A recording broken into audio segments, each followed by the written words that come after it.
मैंने गारंटी दी थी, न खाऊंगा न खाने दूंगा, न खाता हूं न खाने दूंगा, न खाऊंगा न खाने दूंगा। दोस्तों, आज हम आपके लिए एक ऐसी खबर लेकर आए हैं जो सीधे तौर पर सत्ता, भ्रष्टाचार और कॉन्फ्लिक्ट ऑफ इंटरेस्ट से जुड़ा हुआ है।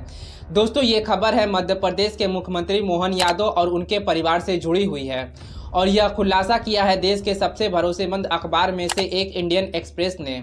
लेकिन इससे पहले कि हम इस खबर में जाएं, एक सवाल है आपसे कि साल 2014 में जब नरेंद्र मोदी देश के प्रधानमंत्री बने थे तो उन्होंने एक वादा किया था। उन्होंने कहा था, ना खाऊंगा ना खाने दूंगा। पहले मैंने गारंटी दी थी, न खाऊंगा न खाने दूंगा। लेकिन 12 साल बाद जब हम पीछे मुड़कर देखते हैं तो यह वादा एक जुमले जैसा हमको कुछ नजर आता है। राम मंदिर में करोड़ों रुपए का चढ़ावा गायब हो गया, सोना गायब हो गया, चांदी गायब हो गया, ईंट गायब हो गई। और आज इंडियन एक्सप्रेस की यह रिपोर्ट बताती है कि मध्य प्रदेश में किस तरीके से एक मुख्यमंत्री का पूरा कुनबा, पत्नी, बेटा, बहू, भाई, बहन, भतीजे, चचेरा भाई सब मिलकर सरकारी योजना की आड़ में जमीन दबाते चले गए हैं। और सबसे बड़ा सवाल दोस्तों यहाँ पर यह है कि डकारे तक नहीं हैं। इंडियन एक्सप्रेस के वरिष्ठ पत्रकार जॉर्ज मजूदर ने यह जांच रिपोर्ट लिखी है। हेडिंग डाली है, his government mapping Ujjain infrastructure MP CM Mohan Yadav family brought land in prime area. यानी एक तरफ मुख्यमंत्री की सरकारी योजना में विकास का नक्शा खींचा जा रहा था और दूसरी तरफ उनका परिवार उन्हें इलाके में ज़मीन खरीदता जा रहा था। दोस्तों, इसकी वीडियो की हम पूरी पड़ताल करेंगे, इस खबर की हम पूरी पड़ताल करेंगे और पूरे गहराई तक जाएंगे।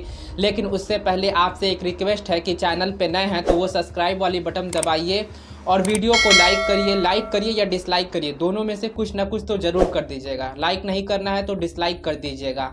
और आइए देखते हैं कि पूरा मामला क्या है। तो दोस्तों, अब हम लोग थोड़ा सा मोहन यादव के बैकग्राउंड को समझने की कोशिश करते हैं। दोस्तों, मोहन यादव 13 दिसंबर 2023 को मध्य प्रदेश के मुख्यमंत्री बने थे। मैं डॉक्टर मोहन यादव ईश्वर की शपथ लेता हूं कि मैं विधि द्वारा स्थापित भारत के संविधान के प्रति सच्ची श्रद्धा और निष्ठा रखूंगा। इससे पहले वो शिवराज सिंह चौहान की सरकार में शिक्षा मंत्री थे।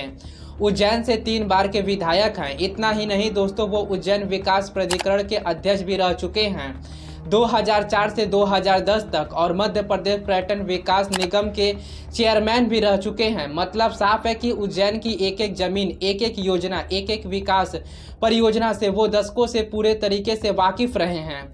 उन्हें पता है कि किस इलाके में कब सड़क बनेगी, कहां हाईवे आएगी, किस जमीन का लैंड यूज चेंज होगा और कहां कमर्शियल डेवलपमेंट होना है। अब आते हैं दोस्तों हम लोग असली खुलासे पर।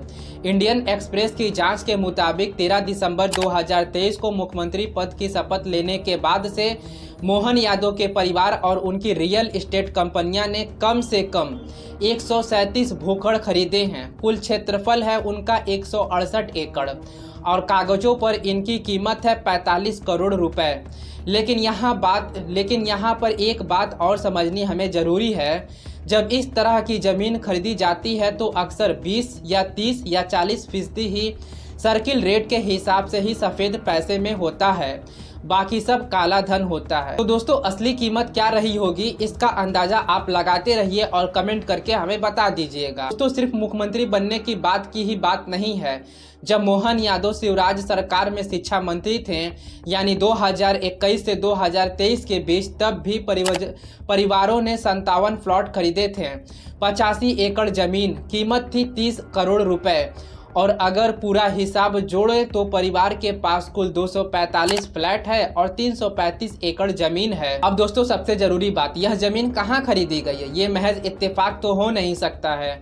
इंडियन एक्सप्रेस की जांच बताती है कि मुख्यमंत्री बनने के बाद परिवार ने जो 168 एकड़ जमीन खरीदी है उसमें से 111 एकड़ उन इलाके में है जहां मोहन यादव की सरकार ने नई सड़क एवं हाईवे और कनेक्टिविटी प्रोजेक्ट की घोषणा की है। 37 एकड़ वहां खरीदी गई है जहां लैंड यूज चेंज होना है, यानी जहां कृषि भूमि को कमर्शियल यानी रेजिडेंशियल उपयोग में बदला जाना है। और बाकी 20 एकड़ उन इलाके में जहां दूसरी सरकार विकास परियोजना आने वाली है। तो जरा आप यहां पर ये सोचिए, जब किसी कृषि भूमि का लैंड यूजर चेंज होकर वो कमर्शियल जमीन बन जाती है तो उसकी कीमत 10-20 गुना तक बढ़ जाती है और अगर आपको पहले से पता हो कि कहाँ ये होने वाला है तो आप पहले ही वहाँ ज़मीन खरीद लो। बस यही यहाँ पर खेला खेला गया है। अब जरा देखते हैं कि परिवार में किस किस के पास कितनी कितनी ज़मीन खरीदी गई है। दोस्तों, मोहन यादव के पास सीधे 17 एकड़ ज़मीन है। उनके पत्नी सीमा यादव के पास 10.6 एकड़ ज़मीन है। दोनों मिलाकर परिवार की कंपनियां सिद्ध विनायक डेवकॉन्स प्राइवेट लिमिटेड के जरिए 35 से 39 एकड़ के जमीन में हिस्सेदारी है, जिसमें उनका संयुक्त स्टॉक 73% है। बेटा वैभव यादव 17 एकड़ का मालिक है। बहू शालिनी यादव, जिनकी फरवरी 2024 में वैभव के साथ शादी हुई थी, उनके नाम पर 10 एकड़ जमीन है, यानी शादी के बाद भी जमीन खरीदी जाती रही है। और वहीं दोस्तों, बड़े भाई नारायण यादव की पारिवारिक कंपनी सियानी डेवलपर्स के जरिए 19 एकड़, दूसरे भाई नंदलाल यादव के नाम पर 17 एकड़, जिसमें से 13 एकड़ 2025 में खरीदी गई है। बहन कालवती यादव, जो उज्जैन नगर निगम की अध्यक्ष भी हैं, उनके नाम पर 17 एकड़। भतीजे अभय यादव अपने पार्टनर के साथ 16 एकड़ के मालिक हैं। भाभी रेखा यादव के नाम पर 6 एकड़ है। और सबसे बड़ी बात यहाँ पर यह है कि चचेरे भाई नीलेश यादव और उनकी पत्नी सुनीता के नाम पर 108 एकड़ जमीन है। यह अकेले में सबसे बड़ी होल्डिंग भी है। इसमें वो 12 एकड़ भी शामिल है जो सिद्ध विनायक डेवकॉन्स यानी मोहन यादव की खरीद की कंपनी से परिवार के भीतर ट्रांसफर की गई है। दोस्तों, इसके अलावा परिवार की 4 रियल एस्टेट कंपनियां भी है। सिद्ध विनायक डेवकॉन्स, अनुपर्णा कंस्ट्रक्शन, अनुपर्णा एंटरप्राइजेज और वेंकटेश डेव फील्ड LLP, इन सब के जरिए जमीन खरीदी गई है, बेची गई है और परिवार के भीतर ट्रांसफर भी की गई है। इंडियन एक्सप्रेस के मुताबिक कम से कम 6 भूखंड बाद में बेचे भी गए हैं। अब जरा रफ्तार देखिए।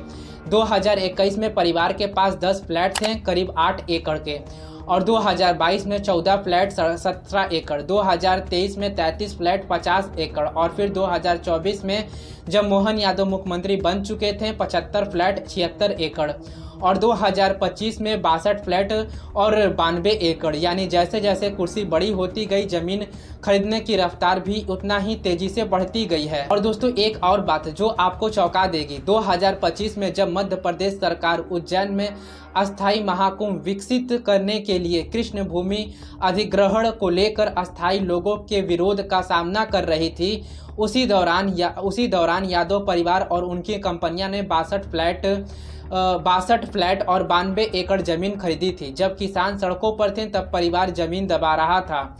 अब सवाल यहाँ पर यह उठता है कि मोहन यादव का जवाब क्या है। इंडियन एक्सप्रेस ने कई बार संपर्क करने की कोशिश किया, लेकिन मुख्यमंत्री ने कोई जवाब नहीं दिया है। लेकिन दोस्तों, राज्य सरकार के एक अधिकारी ने यह बात जरूर कही कि मुख्यमंत्री की एक्सीडेंटेड फैमिली के बिजनेस को उनसे जोड़ना उचित नहीं होगा। वो पहले से रियल एस्टेट में हैं। और परिवार की तरफ से नीलेश यादव के बेटे ने कहा कि हमारा परिवार 2010 से रियल एस्टेट में है।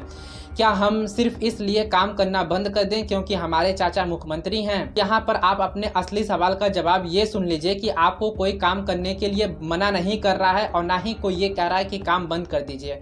आपका हक है, आप अपना कारोबार कर सकते हैं। लेकिन जिन इलाका में आपके चाचा की सरकार सैकड़ों करोड़ों की योजना ला रही है, जिन जमीन को लैंड यूज चेंज होने वाला है, जहां नए हाईवे गुजरने वाली है, वहां अगर पहले से ज़मीन खरीद लेते हैं तो यह कॉन्फ्लिक्ट ऑफ इंटरेस्ट है, यह नैतिकता का सवाल है, यह पारदर्शिता का सवाल है और एक मुख्यमंत्री से यह एक सवाल पूछे जाना भी जरूरी है। दोस्तों, अब यहाँ पर यह देखना है कि आज कौन सा टेलीविजन चैनल इंडियन एक्सप्रेस की इस स्टोरी को उठाता है, कौन मोहन यादव से सवाल उठाता है, कौन प्रधानमंत्री से पूछता है कि जिस बीजेपी के मुख्यमंत्री पर यह आरोप हैं उनके खिलाफ क्या कार्रवाई होगी।